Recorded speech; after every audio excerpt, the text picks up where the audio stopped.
Canadian football is a magic show, a century-old spectacle, grown men battling to cross a line drawn in the dirt. It is a game filled with heroes, great players and great teams, bringing championship pride to their faithful fans. The field is a battleground where skill and determination are the tools of the trade. It is a game that has grabbed the nation by the heart. An annual struggle becomes an epic battle as teams fight for the ultimate glory, the chance to hold the Grey Cup and become forever known as a champion.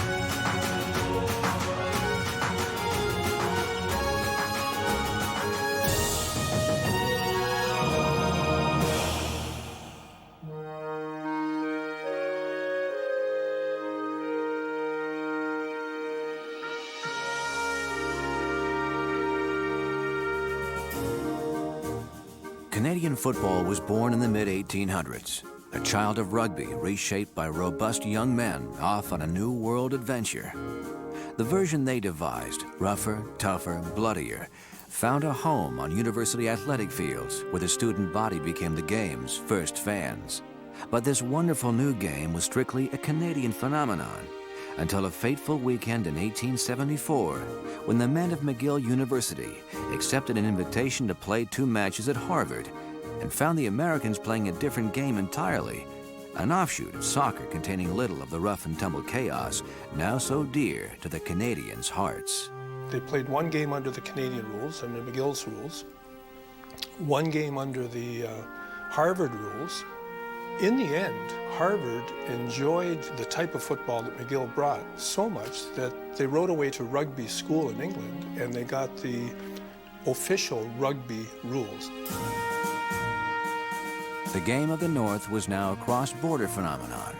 Soon, it spilled over the campuses and into the cities, then west with the settlers. No longer merely the sport of the educated elite, it became the game of the working masses. Teams sprang out of meetings held in rooms over grocery stores, in mechanics halls and rowing clubs. Bankers bashed ironworkers. Lawyers took their lumps from lumberjacks. Leagues were born, collapsed, and rose again. A new country had a new game and new heroes.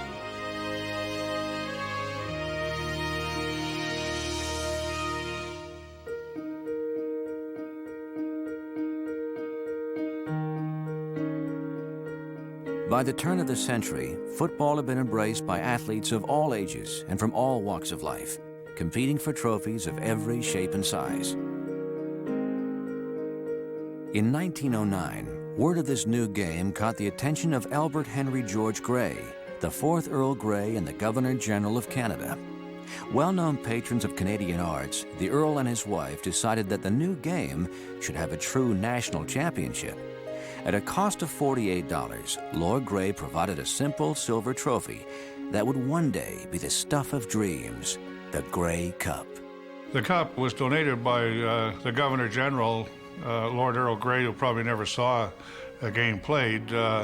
He put up the trophy for the Amateur Football Championship of Canada, and people who were playing football in all parts of Canada saw it as emblematic of the national championship.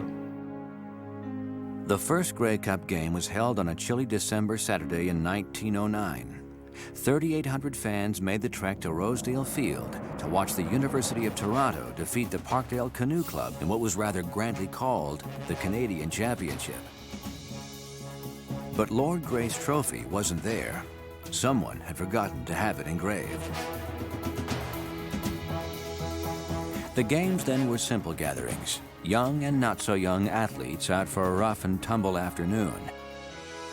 But soon, Earl Grey's Cup was more than just another trophy. As the decades passed and the number of challengers grew, it would become the new game's Holy Grail. In the 1940s, not even a world in conflict could halt the yearly quest. When Canada went to war, enlisted men formed teams and battled for the Cup under military banners. Through rain, fog, mud, or the chill of Canadian winter, the Cup chase never faltered. Now the pursuers wanted more than the championship. They wanted that magical, matchless moment when they could grasp Earl Grey's Cup and triumphantly hold it high. When you win the Grey Cup, you know, you're on such a high because you've accomplished what 9 teams start out to do and only 1 does. What it meant to the city of Winnipeg and the fans, that's when it starts sinking in of just how important the Grey Cup is and what it means to the people of Canada. It really didn't hit you till a few days later, and you know, when you get back in Edmonton and you're going to the parade and say, hey, this is kind of a big deal. The city of Vancouver, on our return, just opened their arms to us. A marvelous thing and very special. There was love here for the BC Lions. 20 below weather, the streets were lined all the way from the airport entrance to City Hall, where they took us back to on buses, and the town just went nuts. Every team sets out and you want to win the championship. Win the championship. That is a successful season. Anything else isn't successful. It didn't really hit me after the game. It hit me the next year, seeing that this trophy is going to be forever. Your name's going to be a part of it, and you're going to be associated with the Grey Cup winning team.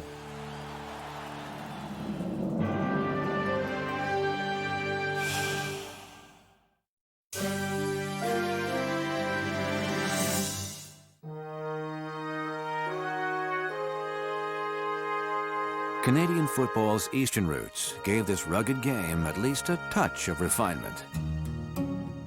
Out west, settlers toughened by hardship and prairie winters reveled in their own bone-crushing version, fought with a ferocity and abandon that turned a simple game into a no-quarter battle.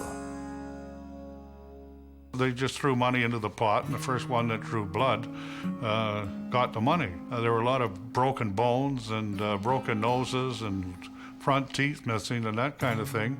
In the first game, Regina played against Saskatoon. Up in Saskatoon, the police chief was so upset with the fact that the Regina team was winning, and he thought they were playing too rough against the Saskatoon boys, that he came on the field and had the Regina team arrested. In spite of the potential for injury or arrest, football thrived on the Canadian prairie. The Hamilton Tigers became the first team to journey west, playing exhibition games in Winnipeg, Moose Jaw, Regina, and Calgary.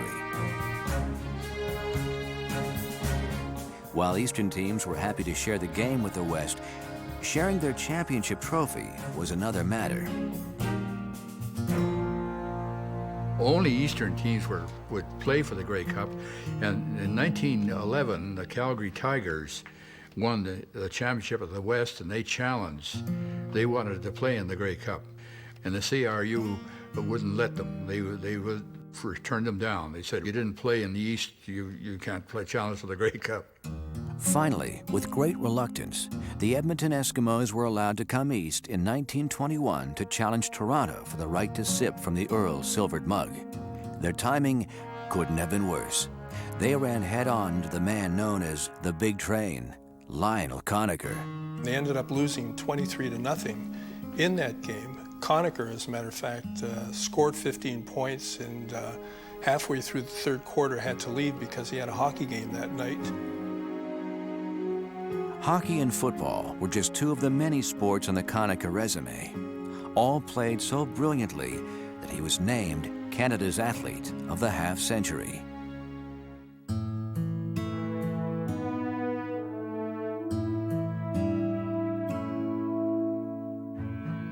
Since 1921, Western teams had marched east for the Grey Cup game, only to fall to the Eastern football powerhouses. In desperation, they cast their eyes not to the heavens, but to the south. We didn't have the population in the West that they had in the East, so in order to get enough guys, it was we had to supplement them with good, experienced American players from American colleges. And of course, the first, most successful of those teams was the Winnipeg team in 1935. Winnipeg coach Joe Ryan took a fishing trip to Minnesota and North Dakota that fateful summer of 1935. His bait, money, and he landed his limit. For $7,400, he came home with 9 imports, including the West's first superstar, the incomparable Fritzie Hansen. With Fritzie carrying the mail, the Bombers romped through the West and into the Grey Cup game, where on a muddy field in Hamilton, stunned Easterners got their first look at the little big man from Minnesota. Fritzie Hansen was an import for Winnipeg, and he was one of these scatbacks that could dangle. And he caught a couple of kicks and ran right through the whole team because nobody had any traction. He had the whole field to himself, and he made the game look easy for Winnipeg, and he made a great name for himself. In Fritzie and Friends, the Canadian Rugby Union did not see players of great skill.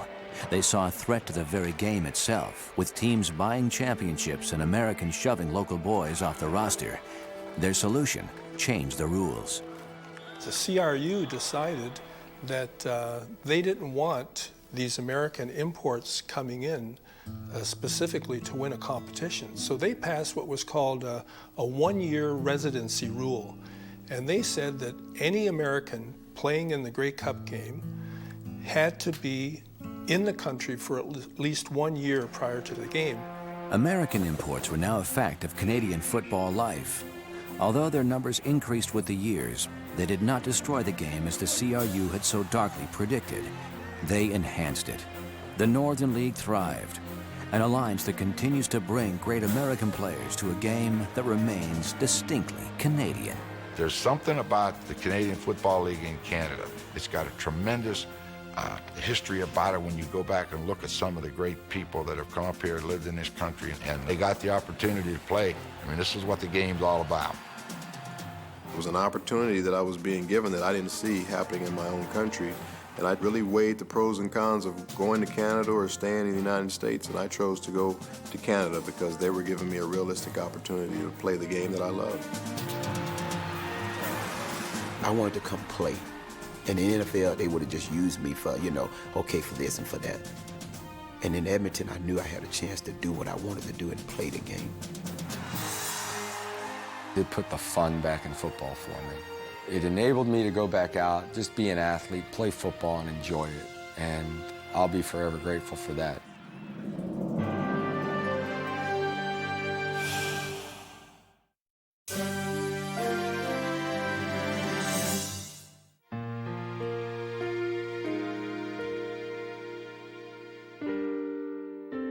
During the Depression, there was seldom a penny to spare for children's games. But kids who longed to play football could always find a way. Nobody had a football, so we'd take somebody's cap, the old caps that the kids used to wear, you'll see them in pictures, and stuff it with padding, and we have no kicking game, so it's a running game only, and that's how we got started. All our footballs were homemade. We couldn't afford a football. Well, I had something made like a football, made out of a sack or some stuff, sack or a pig's bladder or something like that.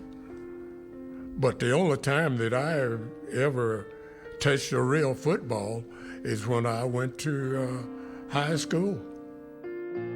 But young boys become young men, and there are real footballs to be thrown and real games to be played. As a pastime becomes a passion, a game becomes a way of life. Though the stakes grow higher and the win's more important, it all comes down to a simple love of the game. Canadian football was plain, old-fashioned mayhem. You played it, in my day, you played it because you loved the game. The players didn't make any money. And so they all held jobs. Stukas worked for the Star. And as a football writer, well, at the time he was playing, which he certainly gave himself the benefit of the doubt in his stories, Stukas tells the story of playing for the Argonauts when they won the Grey Cup, I think it was 1938, and all he got for it was a windbreaker. He says a really nice windbreaker. Though the players weren't making any money, they could see by the crowds paying their way into the parks that someone was. They decided it was time they got a piece of the pie. The man the Toronto Argonauts picked to plead their case, Ennis Stukas. Management was quick to respond. How dare this goddamn football player ask for money? We let them play. We give them great uniforms. We go to the best hotels when we go out of towns. Holy mackerel, and now the guy wants money?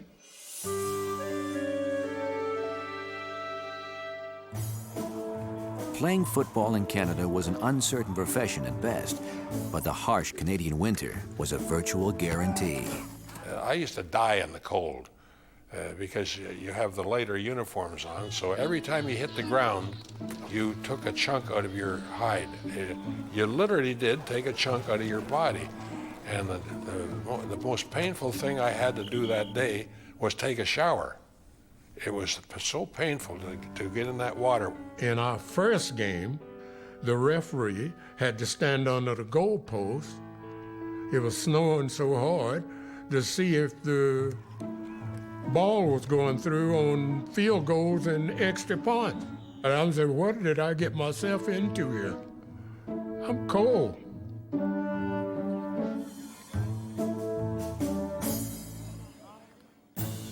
Football was a daylight game. If dusk fell before the final gun, finishing the contest required a little help from the crowd.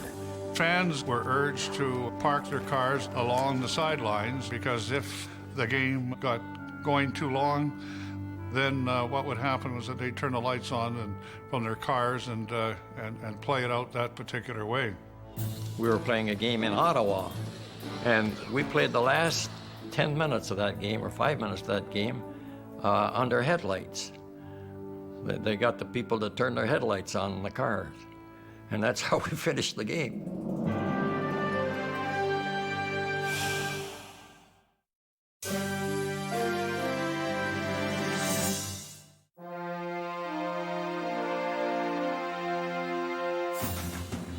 By the 1930s, football had been in Canada for better than a half-century, and still the game looked a lot like rugby.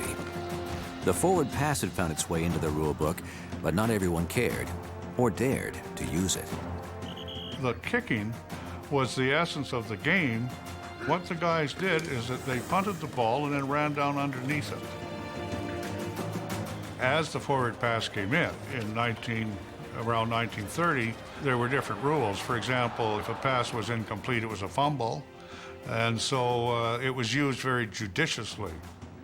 The man who changed all that was Warren Stevens. In 1931, he threw the Grey Cup's first touchdown pass in Montreal's 22-0 win over Regina. But change requires time. While the forward pass could be a quick and devastating weapon when successful, throwing the ball was still no simple matter. To be honest with you, we didn't throw that many passes as they do today. The darn balls, they were almost like a soccer ball. It was very difficult to grab a hold of the darn thing, so you laid it on the palm of your hand and threw it. In other words, you didn't grip it. Well, the ball we used was relatively primitive because it wasn't dimpled to enable the quarterback to grasp it easier. And when I look at it, I can't believe the size and the shape compared to how it is today. Pass, run, or kick, the name of the game was hitting, and the padding offered little protection. The equipment I used, people would laugh at. What you got when you went up with the big team was secondhand furniture. At training camp, the new guys coming in took old-timers' equipment from a year, 2 years past. And if the shoes were a size too big, tough luck, wear them.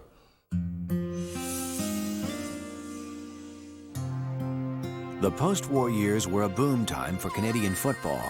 In 1948, the Calgary Stampeders galloped through the three-team West as they recorded the only undefeated season in league history. Heading east, the 4-day train trip became a traveling party as the Stampeders made the cross-country trek to the Grey Cup game. Arriving with Stetson-topped fans, Indian chiefs, chuck wagons, and horses, the Stampeders didn't just come from the West, they brought the West with them.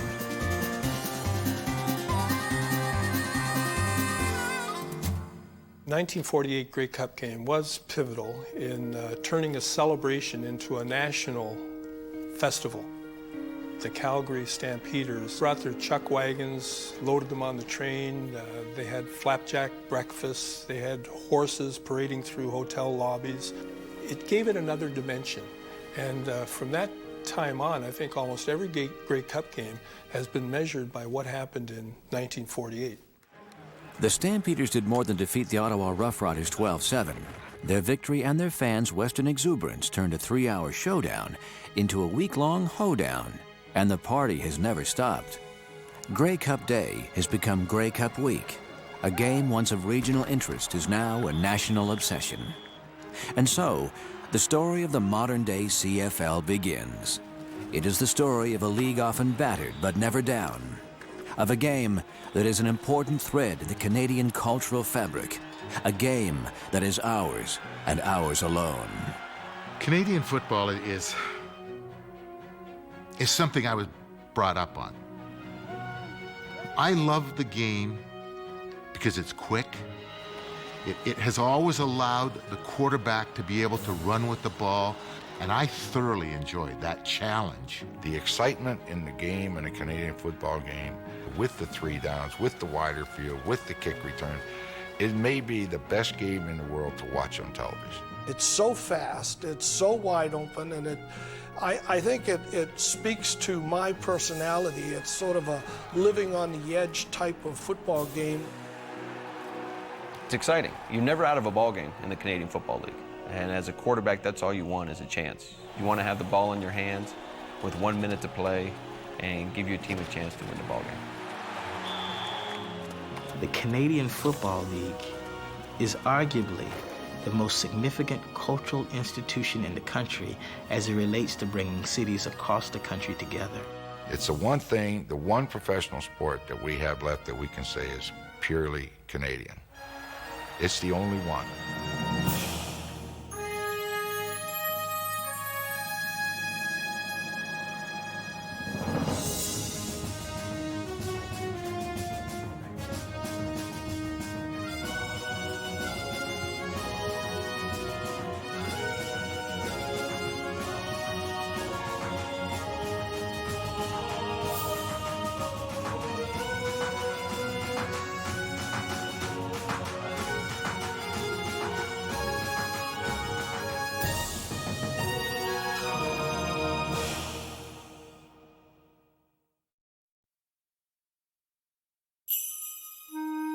Canadian football is a magic show, a century-old spectacle, grown men battling to cross a line drawn in the dirt. It is a game filled with heroes, great players and great teams, bringing championship pride to their faithful fans. The field is a battleground where skill and determination are the tools of the trade. It is a game that has grabbed the nation by the heart. An annual struggle becomes an epic battle as teams fight for the ultimate glory, the chance to hold the Grey Cup and become forever known as a champion.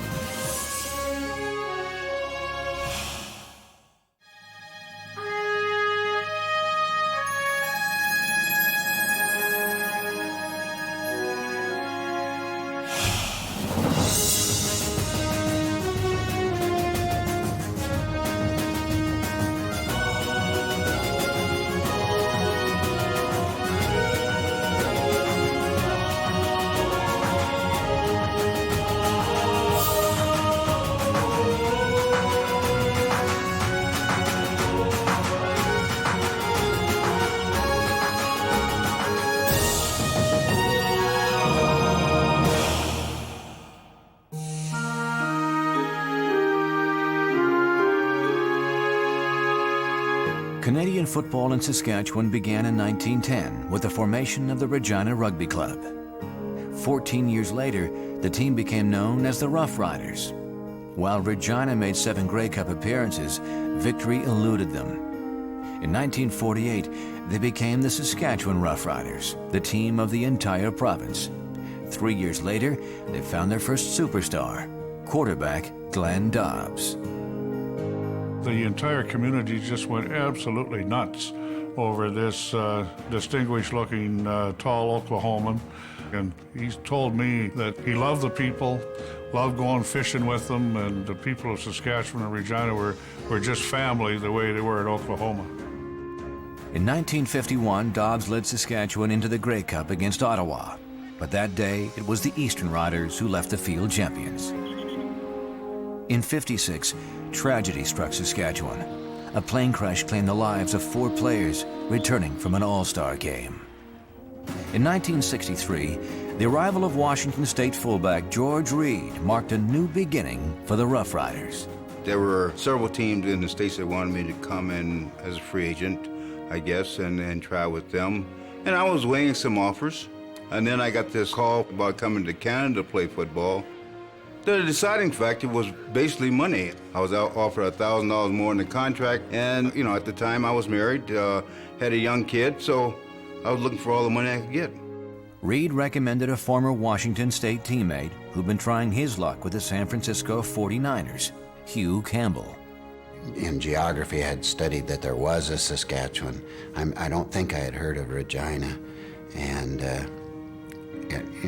I had to look at a map again to make sure of where I was going. And when I saw the stadium in Regina, it looked like a farmer had built it, like they'd just added on a few pieces here and there, and half of the dressing room was dirt floor, which where us rookies got to be was down there. But, we had a hook for everybody to hang their clothes on, so that was a pretty good deal. That season, a trade with Ottawa brought Saskatchewan a new quarterback. At first glance, Coach Bob Shaw felt he got less than he bargained for. I go bang on the door, and this booming voice says, "Come in." I go in, and this guy says, "Can I help you?" I said, "I'm looking for Coach Shaw."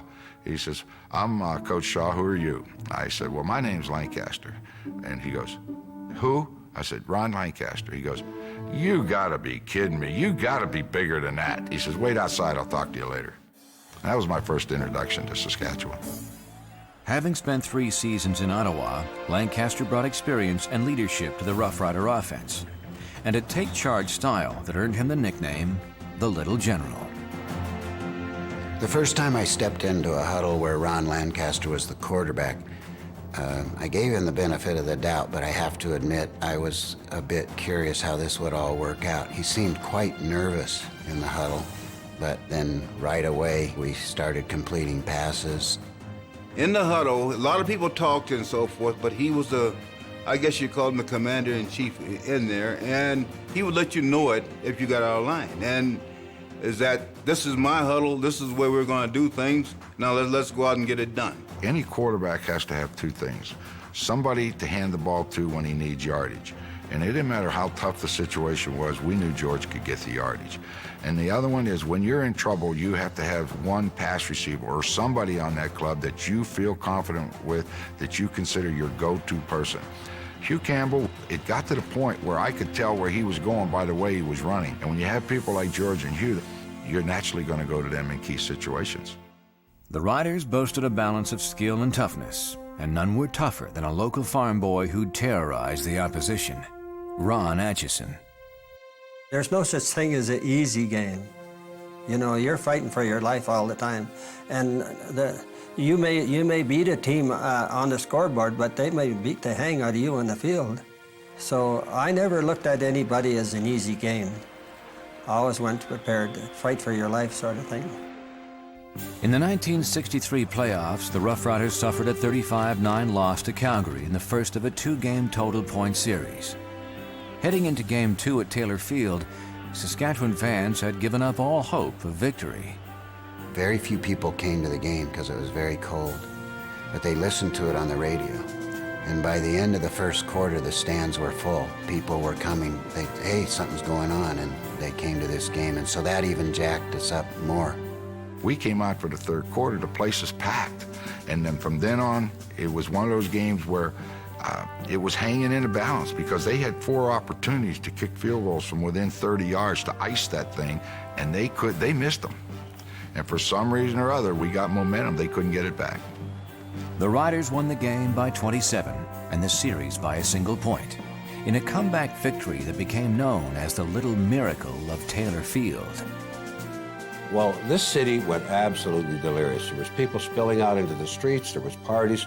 You'd have thought they'd won the Grey Cup game. It was the kind of victory that just sent this town into a frenzy of just absolute happiness, and it ensured Lancaster of a place here for the rest of his life.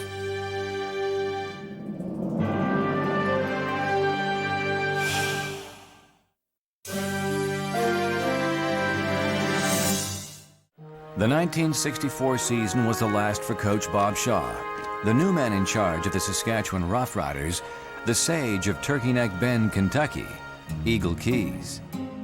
Eagle Keys came as a head coach in 1965, and he was such a down-to-earth guy that he and Ronnie hit it off right away. And he let Ronnie run the offense pretty well. The best thing about Eagle Keys was when he took over the football club, he didn't try to rebuild it. You know, they had put together a pretty good nucleus of a football team, and he just came in and tweaked it. And that football team was pretty solid for the next 7 years. With the Eagle, you always knew where you stood. He always laid the rules out very good for you, and if you followed his rules and so forth, then you're okay. We just built that relationship that we could get things done, and he made us all feel that individually you're not very good, but together you guys can be a pretty good football team if you play together. We were a stronger offensive team than we were a defensive team. I mean, sure, we always tried to improve our defensive club, but I was always the offensive coordinator, so naturally I'm thinking more of offense than I am defense. Under Coach Key's offensive system, George Reed became the CFL's top running back and was named the league's outstanding player for 1965. The following year, the arrival of Ed McQuarters added strength and speed to the Rider defense. That season, Saskatchewan made their first Grey Cup trip in 15 years, prompting a rare speech from Coach Keys. He said, going to the Grey Cup can be good or it can be terrible. To go to the Grey Cup and not win it, he says, you'll always feel bad the rest of your life. And I know he was right, because if you don't win the Grey Cup, then the season is kind of for nothing. You want that cup. That's what you think about from your first game, is you want to win the Grey Cup. At Vancouver's Empire Stadium, the Western Riders got a warm welcome from the enthusiastic crowd. Ottawa jumped to an early lead, but Saskatchewan's little general stuck to the game plan. For us to beat Ottawa that day, we needed to get a running game going, control the football game, throw if we had to, but let's utilize our running game and keep their offense off the field and wear their defense down. We felt going in that if we could be close at halftime, we would win the second half, and that's just about exactly what happened. Ryan Lancaster just kind of said, hey, okay, it's time for us to start playing now. And we got down and we started fighting our way back. And I guess that when I broke I think it was a 32-yard run for the clinching touchdown, I guess it was the greatest feeling in the world, because we knew that we had won the game. I can still see George Reed on the last touchdown that we scored, breaking up the middle. He hit that hole, and no one touched him, and he went in from like 25, 30 yards out. The game was ours right there. It was over. A 29-14 victory over Ottawa brought the Riders the Grey Cup. At long last, Saskatchewan fans had cause to celebrate, and Rider pride swept the province. It was just something that we couldn't believe. We had won the Grey Cup for Saskatchewan for the first time, and it was just a tremendous feeling. We thought we had really accomplished something. When we came back home, the streets were lined all the way from the airport entrance to City Hall, where they took us back to, on buses, and the town just went nuts. That Grey Cup, it has never put that many miles on as it did that year in 1966, because it traveled to every town in Saskatchewan, and the people enjoyed it, whether it was after the game or in May. But they had the opportunity to see that Grey Cup, have the Grey Cup champions in their city, and it made it a great place to be. Saskatchewan returned to the Grey Cup the following season, facing a Hamilton defense that hadn't given up a touchdown in 5 games. Defending the Cup proved impossible. You automatically think you're going to win again next year. Well, lo and behold, we go to Ottawa to play the Hamilton Tiger Cats and almost get killed. Their defense dominated us, and they deserved to win that football game, and they did, 24-1. They won it very convincingly. I was hoping they'd play the last quarter in straight time because we could not move the football on them that day. They shut us down pretty good.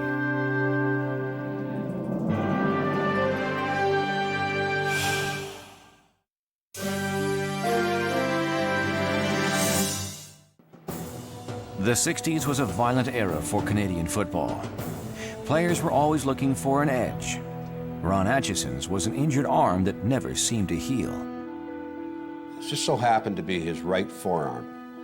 And so he decided the only way he could get through was put a cast on this thing. And as games wore on, players on the other teams began to complain more and more and more that Ron Atchison's cast was giving them concussions, was knocking them out, that he wasn't even trying to play football, he was just swinging this cast around. I think for the biggest majority of his career, this cast hung on a hook in his locker room, and before the game he would lay his arm out and he'd fit this thing on it, and he'd just strap that thing up, and it was 14 pounds of dynamite because anyone would come near him, he was going to use it on him, and he didn't think twice about it. That's just the way he played.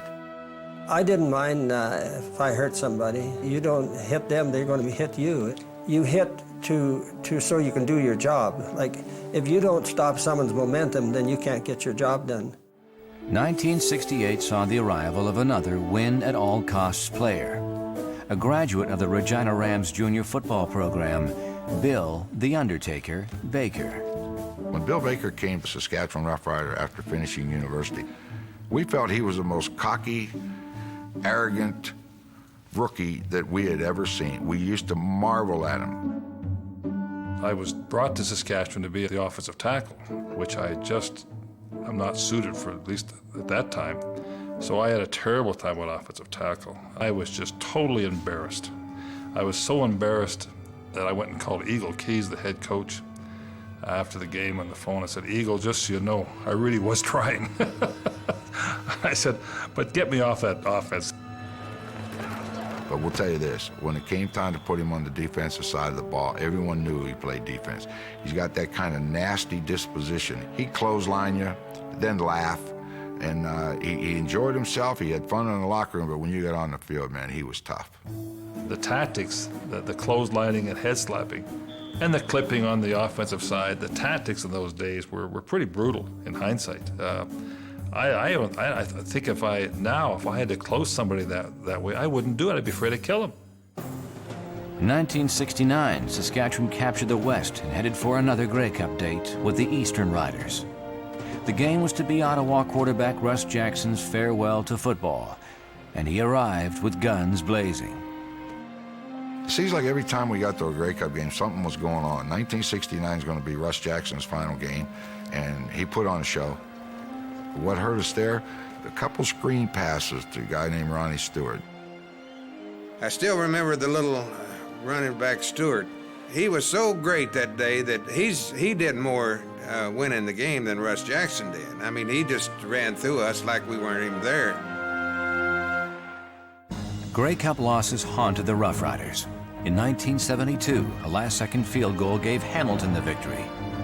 Facing Ottawa in '76, Saskatchewan held a 4-point lead with less than a minute to play. But with Tom Clements and Tony Gabriel on the field, the game was far from over. We were at a house party, as I think the whole province was. Everyone who wasn't attending the game thought we had the game in the bag. And all we yelled that last play was, "Watch Gabriel!" Everyone at the house party was yelling, "Watch Gabriel! They're going to throw to Gabriel! Clements is going to throw to Tony Gabriel!" Everybody in Canada, plus everybody in our bench, knew that he's going to Tony Gabriel. And we had a defense designed where we were supposed to double-team Gabriel coming off the line. Well, we were in the wrong defense, and we couldn't get the double on him. So he gets off the line free, and he goes to the corner. A touchdown pass with a few seconds to go in the game, and that's something that I know the people of Saskatchewan will never forget. But I know I'll never forget as well, because, great play by a great player, and he beat us. 1976 was the last Grey Cup for Saskatchewan's Little General. Ron Lancaster would leave the game in 1978 after 16 seasons in the green and white.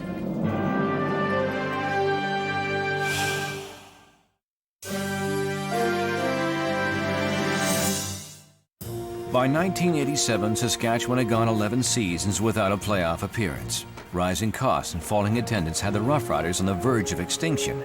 The team's directors called the Undertaker, Bill Baker. We all understood that as the Roughriders went, the CFL went. And by rejuvenating the Roughriders and setting an example across the league, we would help rejuvenate the CFL. I'll never forget my meeting with Bill Baker. I walked in there and he said, here's what I want to pay you. Here's what everybody else in the secondary makes. And if you don't like what I'm going to pay you, what I'm offering you, you can play somewhere else. And it was that simple. I love the fact that he laid it on the line. He showed me where I was in the big picture, and I said, hey, I can live with this. I don't like taking a pay cut, but I can live with it. With salaries in line, Baker's next move was a tug on the heartstrings telethon, and fans responded in true Saskatchewan style. You've got to see these telethons to believe them. They get a whole night of free airtime. Huey Campbell came back from Edmonton. Lancaster came in and so on. And they just get on that show and they'll get farmers sending in tens of thousands of dollars to keep this team going. I remember feeling the urgency of the telethon and feeling the fact that if we didn't raise enough money in this telethon, that this team would no longer exist, which is something that I just couldn't fathom living in that province. Saskatchewan has always prided itself in being the best sort of fundraising. We may not have the best football team, but we always have the best fundraising. And that really is the culture that Saskatchewan has. Bill Baker had instant credibility, so the fans responded to him. And I would say that he will always be remembered as another one in a long list of people who have saved this franchise. As the 80s drew to a close, Rider pride returned to Taylor Field. Saskatchewan became a contender again as a new crop of stars took the team back to postseason play. In 1989, Saskatchewan advanced to the Western Final against the heavily favored Edmonton Eskimos. People were saying that the Edmonton Eskimos in 1989 were the best team the Canadian Football League had ever seen in its history. And we had no shot in that Western Final. When we ended up winning that game and went back to Regina, the province finally had a team to cheer for into the playoffs and a team that was going back to the Grey Cup, a place they hadn't been in a lot of years. When the veteran Riders squad took to the field in Toronto's Skydome, the players knew that this could be their last chance at Grey Cup glory.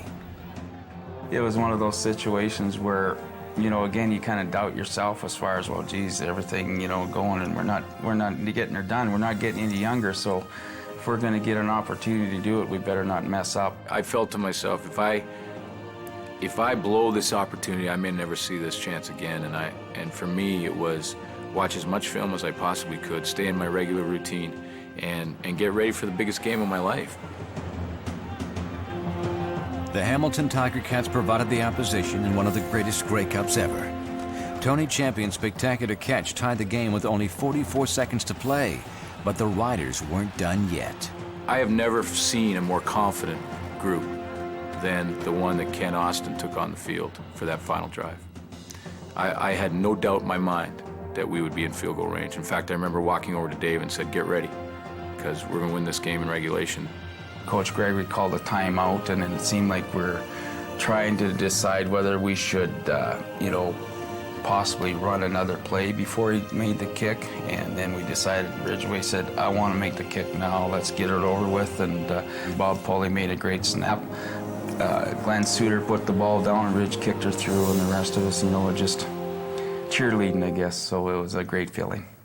As Ridgway's last-second field goal broke the tie, the entire province of Saskatchewan celebrated the Roughriders' second Grey Cup championship.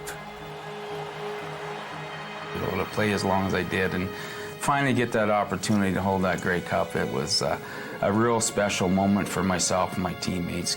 I guess what they say is the longer it takes, the sweeter it is, and it certainly was sweet for us.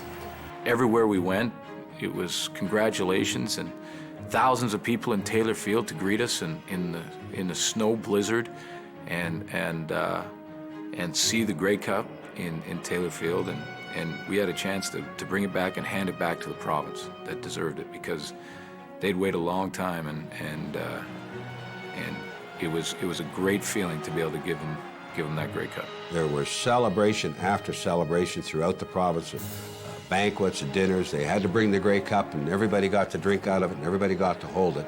And they won that big one that year in a game that people, I think, still will talk about. And you will never find a more exciting football game than that one. Today, as new faces and new heroes fight to bring Saskatchewan Grey Cup glory, one thing remains true. Nothing is stronger than Rider pride. I guess they always say there's only 2 seasons in Saskatchewan. That's football season and winter. So it's one of those things where people just learn to love the Roughriders and football. The feeling of the people in the province is, if you have a good year as a football team in Saskatchewan, it affects the whole province. When you look at the Saskatchewan Roughriders and what they do in that province and what they mean to the people of the province, it is unique to anything I've ever seen in all of sports. It's not just a team, it's not just a game. It's a way of life for them.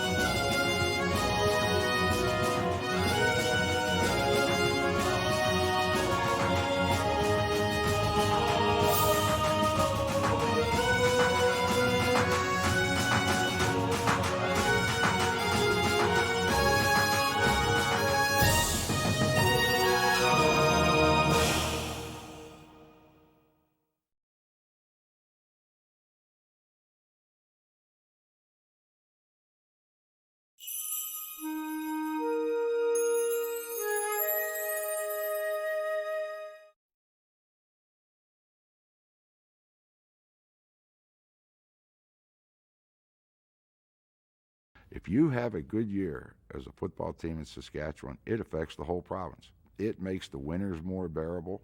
The people are much more friendly. There's something about football in Saskatchewan that goes border to border, north, south, east, and west. They take a very active interest. It doesn't matter whether you want to sit at Coffee Row in January or June. You're going to discuss football in the CFL, and you're going to discuss the Saskatchewan Roughriders. They knew all the names of the players. They knew where all of us lived. If you walked down the street, they were ready to talk to you, bump into them in the store. They knew which car was yours. If it was parked where it shouldn't be parked, you were in big trouble. The coaches and the players often say it's living in the fishbowl here, which is a good thing if they're winning, a bad thing if they're losing, because Don Matthews, who coached this football team, once said, "I hate standing over looking at the cantaloupes in the store and having some lady ask me, 'Why didn't you gamble on that third down play?'" And that's the way it is in Saskatchewan. I had never been anywhere where the topic of conversation 24 hours a day is football. It didn't matter where I went, whether it was to a restaurant, to a movie, just to the neighbors. They talk Saskatchewan Roughrider football, and it does take a while to get used to. And the other thing is, when you leave it, you miss it, because you sometimes wonder if could you talk about something else, please? But when you leave that situation, you really miss it, because they care about the CFL, and especially the Saskatchewan Roughriders.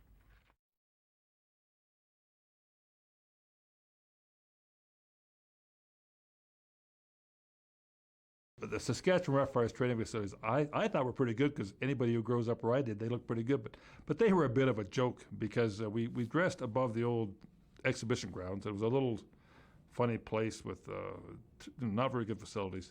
But then we had to run across the track to get to our playing field, because we practiced inside the racetrack. And the big concern was that players were going to get killed by horses, and there almost were some players killed by horses running across the field. But we practiced out there, and it was a terrible practice field, just hard as a rock. It was really not a good place. But it was just kind of one of those fun things. And when you're 25, trying to race a horse across the track is good fun. The danger was that you would get hit by a horse when you were going to practice, because they were always running around there, and the trotters were quite quiet. And a matter of fact, that's how my good friend Jack Goda met his wife. She was riding a horse around the track and ran him over.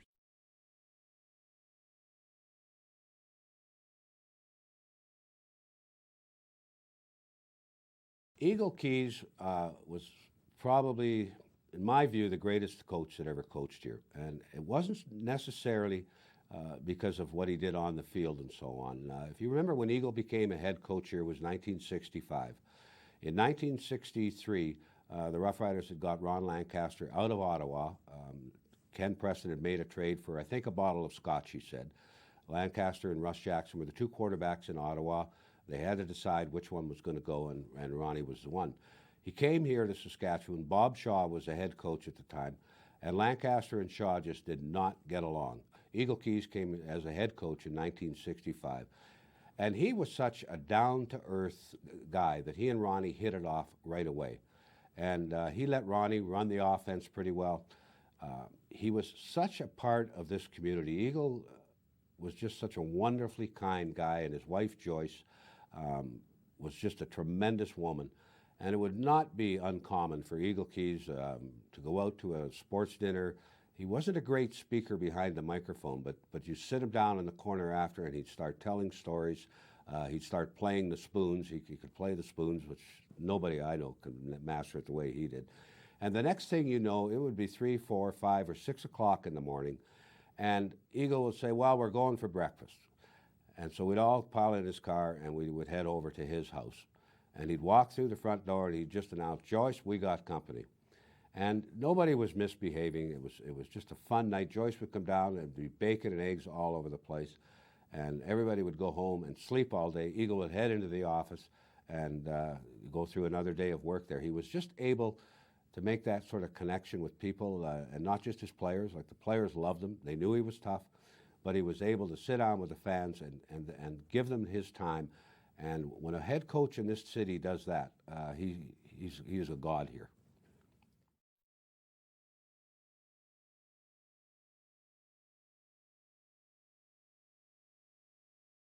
Growing up, I was George Reed a lot. I thought I was going to be a running back, fullback, type thing, and I also enjoyed being a Ron Lancaster as well, because I thought I could throw the football. But my first introduction to high school football was in Gull Lake under the great Jerry Elmsley, who ran our football program there. And his first day at training camp for high school football, first practice ever, basically, for myself. And we're sitting there at our first practice, and us farm boys are standing there wondering what position we're going to play. And Coach Elmsley throws me the football, and I said, oh, good, I'm going to be a quarterback. He said, no, bend over. You're the center. Snap the ball to the quarterback. So that's how my offensive line day started.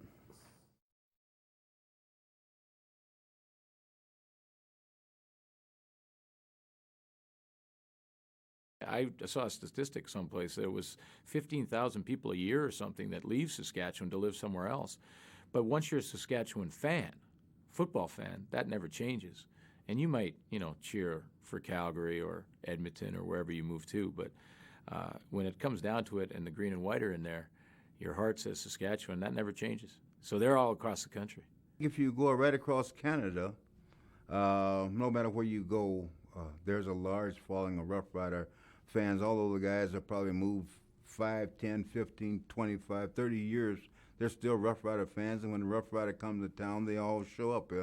I know here in Calgary, on any given day, it can be 95 to 100 degrees out, and you'll see people with toques and green scarves and everything else when the Riders come to town. It just shows you how many fans that were, although a lot of them moved away.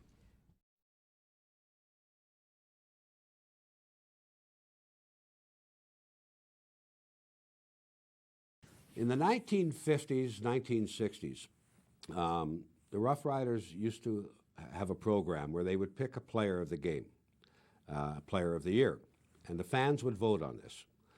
Well, during the 1960s, whoever was chosen the player of the year would be awarded a steer, a live steer. And this was because one of the Rider executives or presidents was in the cattle business, so he had these steers laying around. Anyway, one year, Huey Campbell was chosen the player of the year, and he won the steer. Well, over the course of that night's celebration, the steer was always awarded at a game. At halftime, they'd trot the steer out, present it to the player, then he'd give it back to them, and they'd take it back to the barn, where presumably they'd chop it up and give them some supper or something. But nevertheless, Huey got the steer, gave it back to them. Well, during the course of the night's celebrations, somebody decided to go get the steer. And they took the steer, and it ended up in somebody's backyard. And the people who had it decided they were going to hold it for ransom. And there was actually a pretty extensive search going on in Regina because it was getting to be a rather serious situation for some people to find this steer. And apparently, eventually, they found the steer in somebody's backyard, tied up. And of course, to this day, everybody denies who took the steer. But I'm pretty sure it was Gordon Barber, who was a legendary old Rough Rider who played with him in the 30s and 40s, who grabbed that steer and stuck it in somebody's backyard.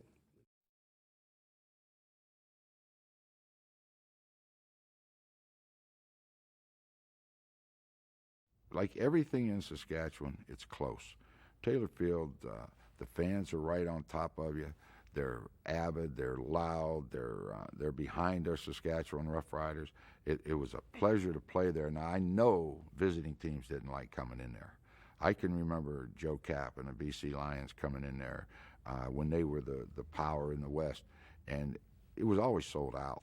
So they'd put people on the sidelines, and if a Saskatchewan Roughriders, say George Reed, got pushed out of bounds, the fans would hold him up.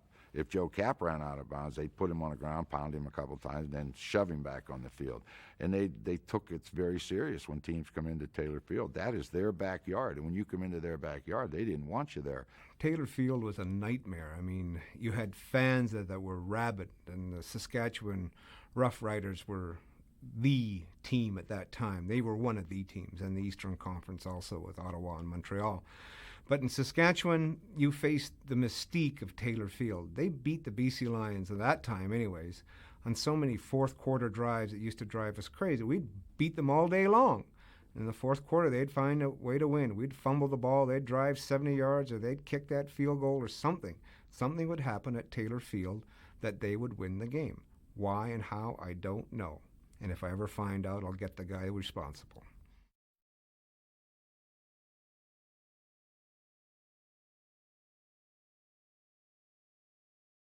I can remember a story where one time in Taylor Field, they run a handoff. Ronnie hands a handoff here.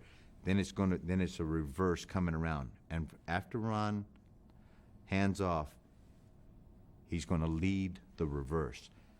I read it pretty quickly, so I get out on the edge, and I'm out, and the first thing I see is Ron Lancaster running at me, and being that highly intellectual guy that I am, I have enough time to actually think that if I hit Ron Lancaster and kill him right here in Taylor Field, I will not get out of the stadium alive.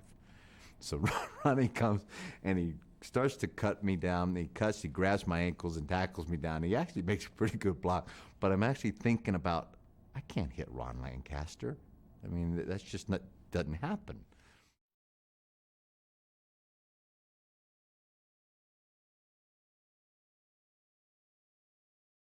David Ridgway is a very, very good friend and close friend of mine, and as his holder, when I was a rookie and in my first couple of years in Saskatchewan, when they said who wants to or who can hold for field goals, I put my hand up. But then again, I put my hand up if they said who can sweep the locker room. You know, I just wanted a chance to be on the team and be on the roster, and I would have done anything to do it. So I thought holding on field goals would be another way to keep me on the roster and maybe keep my job a couple more years if I had to. I felt of all the kickers that I ever worked with and all the kickers I've seen and got to know, Dave was as close to a real football player as they come. He wasn't exactly the most aggressive player, but he was a tough guy. I mean, one time on a fake field goal, he said to me, Glenn, you roll out to your right. I got your backside. We were in Edmonton, as a matter of fact. He said, I got your backside. No one gets you from behind. Well, I rolled out to my right. I got nailed in the back. I got hit down into the turf. I had grass in my mask and everything else. And I turned to Dave, and he said, oh, they made great moves. And I watched the film, and Larry Ruck and Willie Pless ran straight, and Dave made himself as skinny as possible as they blew by him on the backside to get me right in the back. So I'm not sure that he was the best. He was, the best blocker as a kicker comes, but he was a good football player.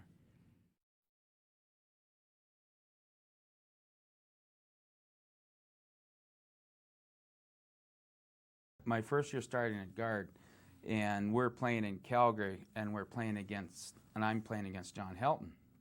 And John Helton, for some reason, switched over me, and that reason was because I was really bad and he was really good, so he was going to have a big day. And Ron Lancaster was our quarterback, and probably about the second or third play of the game, John Helton, like he beat me clean. I didn't even touch him. And I look back, and he's got a hold of Lancaster by the scruff of the neck and the breeches of the pants, and he throws him about 10, 15 yards down the field, and I could see the blood come out of Ronnie's arm from the turf burns and all this stuff, and I'm in trouble. Like, he hit our man Ron Lancaster, and he hit him pretty good. And I go back and huddle, and Ronnie looks at me, and got my eyes down because I'm like a whip pup, and he called me a lot of names, and none of them were Roger.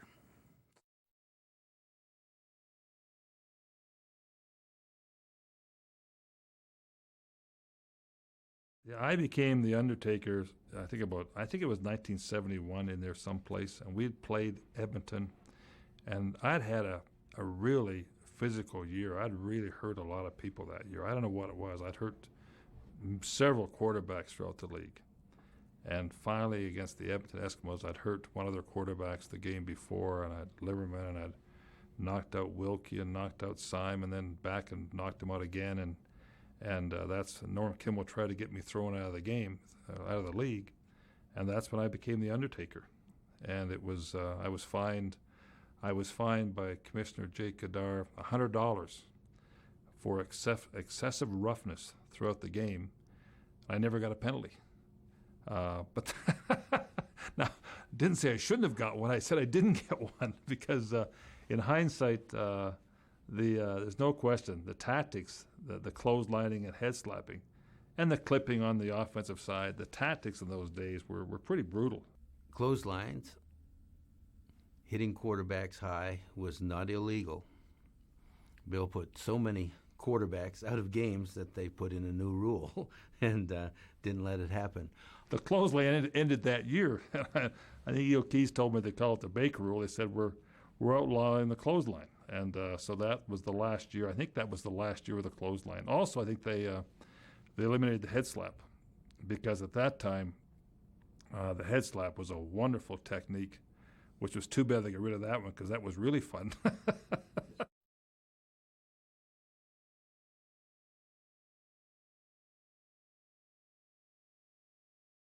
One time in 1989, I was in a game that the very last second, we were fighting for a playoff spot with the BC Lions. In the very last play of the game, Matt Dunnigan threw a Hail Mary pass to David Williams, and David Williams and I had been in pretty much a fist fight for 60 minutes of that game, and I had another golden opportunity to put my helmet in the ear of David Williams as he stood there for this Hail Mary pass, and I got a pass interference call.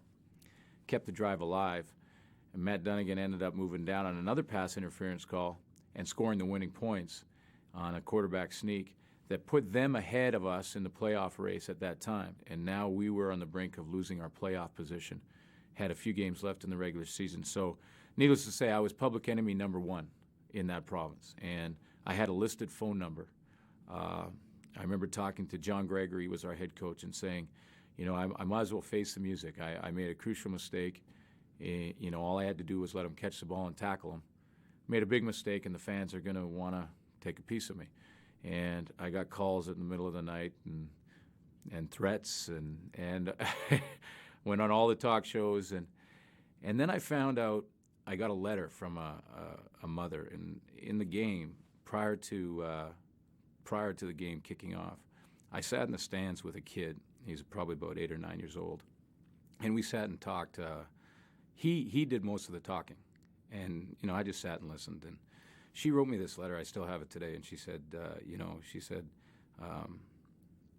Glenn, cost us the football game. And we all rode that emotion with his mistake. But he said, after it's all said and done, there's a kid that has a hero.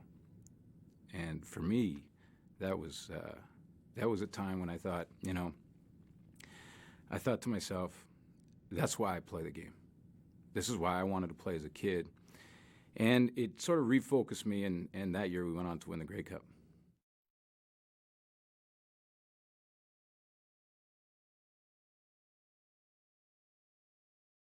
The very first game that I played in Saskatchewan, the coach at that time was Bob Shaw, and he had the wisdom to put me at tight end. And I not only didn't have any practices, because I showed up late in the season, just get there and go to a game. I had never played in with all the big guys, you know, been close. So I probably didn't have that good of a game. I remember that during the game, no pass was thrown to me, and my memory is that I did something on a punt cover and made a tackle, but that could be, you know, after a lot of years, kind of shining it up a little bit. But I remember that the next day at the film session, he asked me to stay after the film session, and the other players all knew that meant I was getting cut. I didn't know that.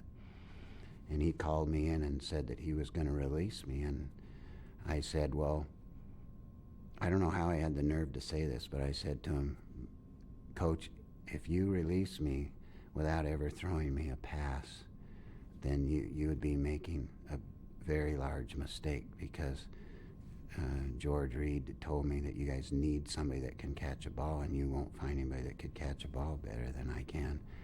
And so my suggestion to you is you give me one more game, move me out to wide receiver, and cut me after I drop my first pass. And he did that, or otherwise you wouldn't be talking to me now.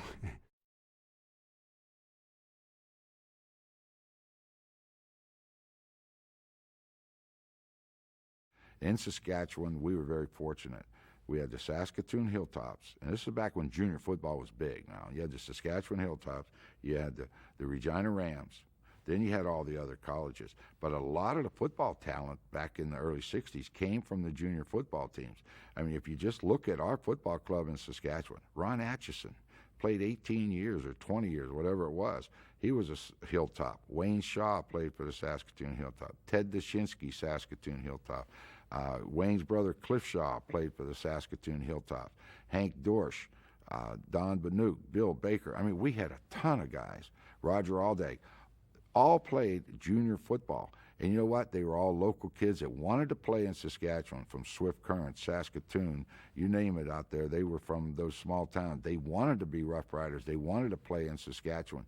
And when they got the opportunity to play, I think they may have been a little bit low in ability at that time, but as soon as they put that green and white on in the province of Saskatchewan, their ability level, as much as their enthusiasm, it just came forward, because they loved playing in Saskatchewan, because it's all they'd ever heard, and they wanted to be part of it. The Saskatchewan Roughriders have always paid attention to the rural roots, and because football is so big here, you'll find virtually every small town in this province has some kind of a football program, whether it's 3-man football, 6-man, 9-man, it doesn't matter, they all play it. Well, back in the 1970s, the Regina Rams, which were an outstanding junior football team, used to attract a fair amount of football players from small centers. And the two that I remember the most are Bob Poley, who came in here from Hudson Bay, Saskatchewan, which is north of Regina. It's a small little community up there with not a big football program, but they have a football program. The other one was Barry Aldag, who came in from Gull Lake, and then his brother Roger, who followed him. There's a tremendous high school football program in Regina and in Saskatoon. Basically, every high school in those two cities, and the smaller cities in Moose Jaw, Prince Albert, Yorkton, they play football. They play 12-man football, 3-down football. Unlike some of the places in Vancouver and in Ontario, they play Canadian rules football. So it's part of it. You had kids coming in here from all over the province trying to make the Rams or the junior Hilltops up in Saskatoon, because they knew that if they showed anything, it would be a ticket to the CFL. And there's nothing that the Saskatchewan Roughriders wanted more, or should want more, is to have players from these small towns get on their roster. And the ones who have made it, it's done tremendous things for the riders out in rural Saskatchewan.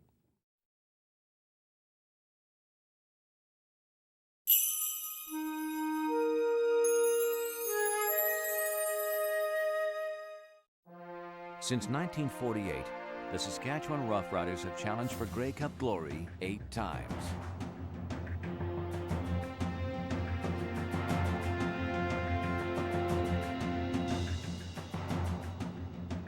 At the 1966 Grey Cup, the Saskatchewan Roughriders faced the Ottawa Roughriders at Empire Stadium in Vancouver. The Green Riders had come of age. The little general, Ron Lancaster, was their quarterback, and the awesome power of running back George Reed gave the Roughriders a lethal offensive attack. Ottawa also had a strong offense led by quarterback Russ Jackson, and it was the Eastern Riders that opened the scoring as Jackson connected with Whit Tucker for a 61-yard touchdown to give Ottawa the lead. The Saskatchewan defense contributed to their first major score of the game when a Dale West interception put the offense into scoring position. 2 plays later, Lancaster faked a handoff to Reed and threw a touchdown pass to Jim Wharton. Following another Ottawa turnover, Lancaster went long distance to Ed Buchanan. That put the ball on the 19. The series came to an end 2 plays later when Alan Ford caught a pass in the end zone for the second major score of the game. The 66 Grey Cup was a seesaw battle as Whit Tucker scored his second touchdown of the game. In the third quarter, a controversial pass interference call against Ottawa's Mike Blum helped Saskatchewan maintain possession, and they would go on to dominate the third quarter. In the fourth quarter, Lancaster found the reliable Hugh Campbell in the end zone for a touchdown that turned out to be the game-winning points. George Reed's 31-yard touchdown sealed the victory as the Saskatchewan Roughriders defeated Ottawa 29-14 for their first Grey Cup championship in franchise history.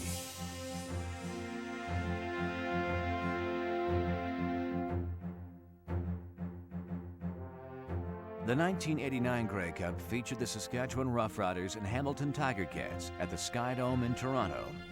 It was the Roughriders' first Grey Cup appearance in 13 years and a time for glory. Inspired by their loyal fans, the Roughriders were ready for battle. The early part of the first quarter was dominated by the Tiger Cats as kicker Paul Osbaldiston kicked 2 field goals to give Hamilton a 6-0 lead.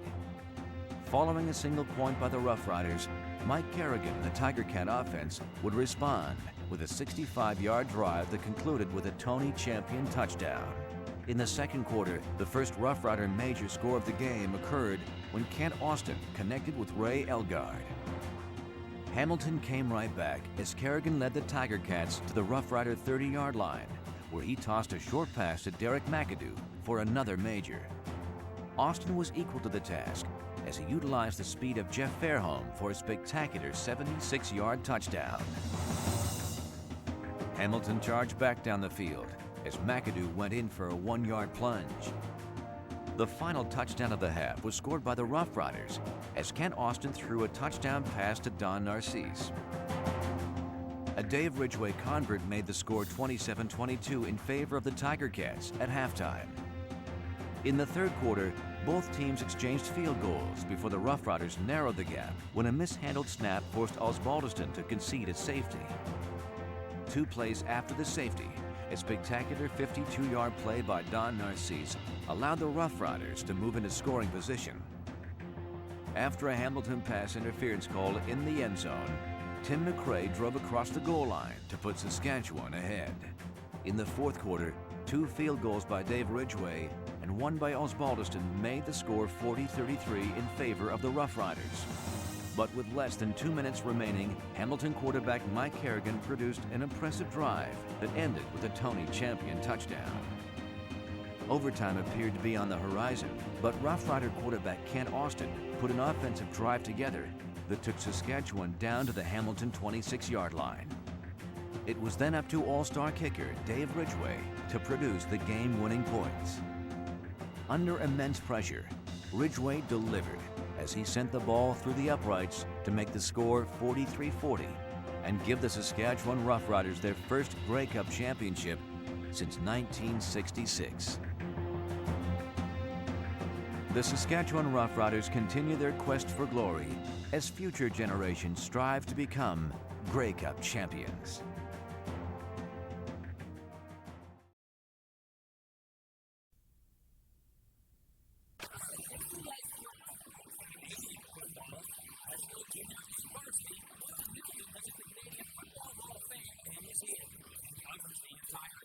Canadian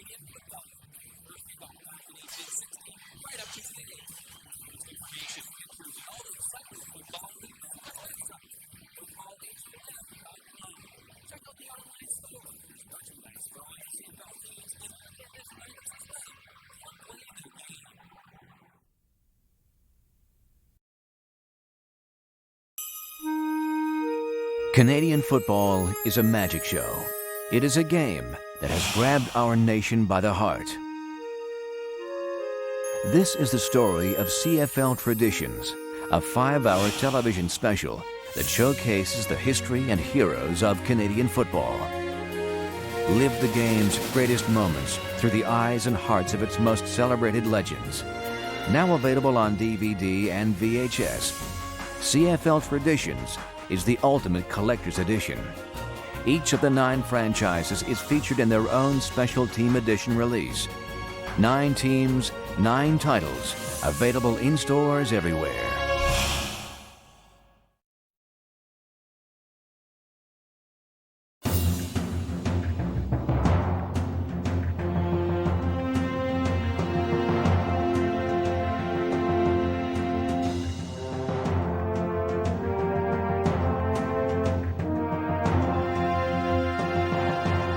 Canadian football is something I was brought up on. I love the game because it's quick. It has always allowed the quarterback to be able to run with the ball, and I thoroughly enjoyed that challenge.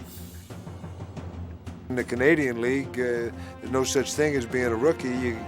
You're a contributor or you're not, or else you don't make it. The excitement in the game, in a Canadian football game, with the 3 downs, with the wider field, with the kick return, it may be the best game in the world to watch on television. It's so fast, it's so wide open, and I think it speaks to my personality. It's sort of a living on the edge type of football game. It's exciting. You're never out of a ball game in the Canadian Football League. And as a quarterback, that's all you want is a chance. You want to have the ball in your hands with 1 minute to play and give your team a chance to win the ball game. It was an opportunity that I was being given that I didn't see happening in my own country. And I really weighed the pros and cons of going to Canada or staying in the United States, and I chose to go to Canada because they were giving me a realistic opportunity to play the game that I loved. I came up just with the attitude that I was going to learn about the CFL, put my best foot forward. Whatever it took, I was going to get the job done, and anything else was not acceptable. I wanted to come play. And in the NFL, they would have just used me for, okay, for this and for that. And in Edmonton, I knew I had a chance to do what I wanted to do and play the game. It put the fun back in football for me. It enabled me to go back out, just be an athlete, play football, and enjoy it. And I'll be forever grateful for that. The Canadian Football League is arguably the most significant cultural institution in the country as it relates to bringing cities across the country together. It's the one thing, the one professional sport that we have left that we can say is purely Canadian. It's the only one.